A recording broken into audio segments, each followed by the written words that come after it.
friends, welcome to San Diego, California. It is a beautiful day, and we are here to share some fresh air and sunshine with the always outrageous Heather Lawrence.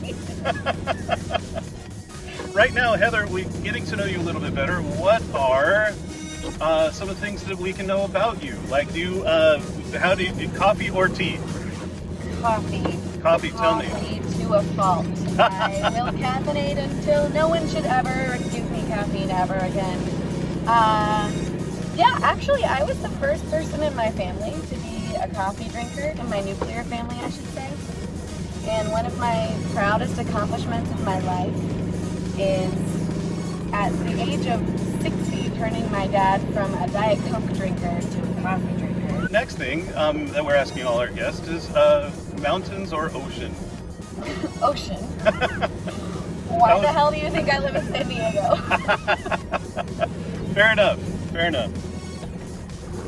And as we continue to tool around, how often do you get to the ocean? I go to the ocean every chance I get. Excellent. It's actually, when I first moved here, it was during a thing that you may remember as COVID-19. Or the early days when it was more coronavirus-y. That's right when I landed in San Diego, and since there wasn't really a lot else to do, and I was especially interested in the natural beauty available everywhere here, I started watching the sunset at the beach every day, most days, every day that I could, and that, just without even doing anything else, became such a grounding spiritual practice for me. Yeah. It completely changed how I see the world, how I see my place in the world, without really thinking about it, you know? Right. Just like watching. Because it's accessible and it's free, we are now in what other people around the world are totally familiar with. This is a roundabout. How many times are we going to round? I don't know. Let's do twice. About this round. We'll end up twice and then turn it off on the street that has the most vowels. There we go. All right.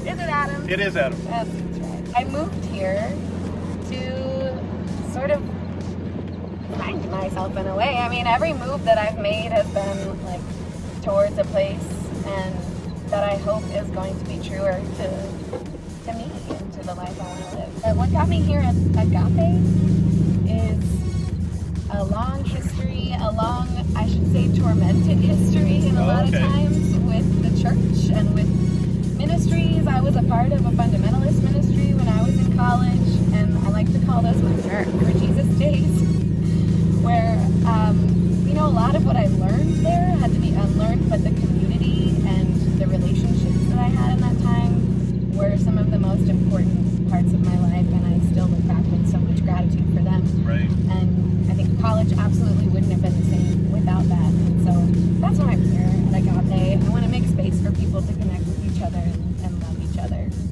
I first got to know you through the Chickmonks podcast, and wonder if there's anything new that we can know and any way that we can best follow you in that. Thank you for asking.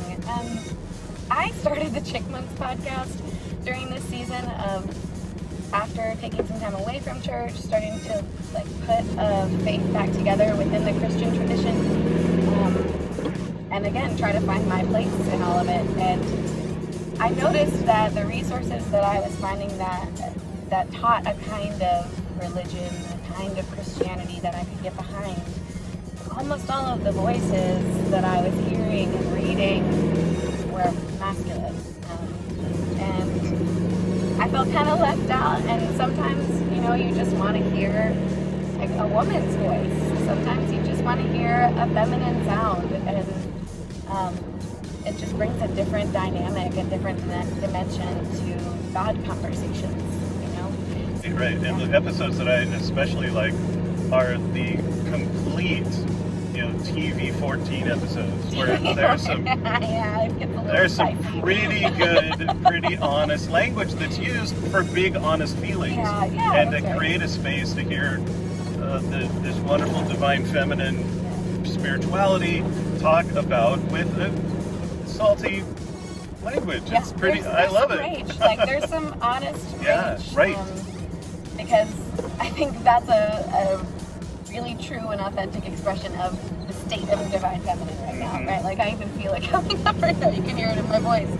Like, yeah, we've been praying to a masculine God for so long that it's time to pray to a feminine God. Not to just erase gender, like, nobody wants to erase gender. That's the conversation that's happening now. Like, we love all expressions of gender, but it's been one end of the polarity for so long. And, like, in order to embrace the rest of the spectrum, we've got to move all the way across, you know?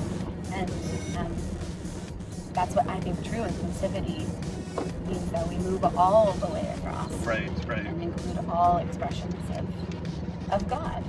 Thinking about this semester ahead, thinking about this program year ahead, we're now living with COVID. It's endemic at this point. We know that there's going to be a rise and fall and rise and fall and rise and fall.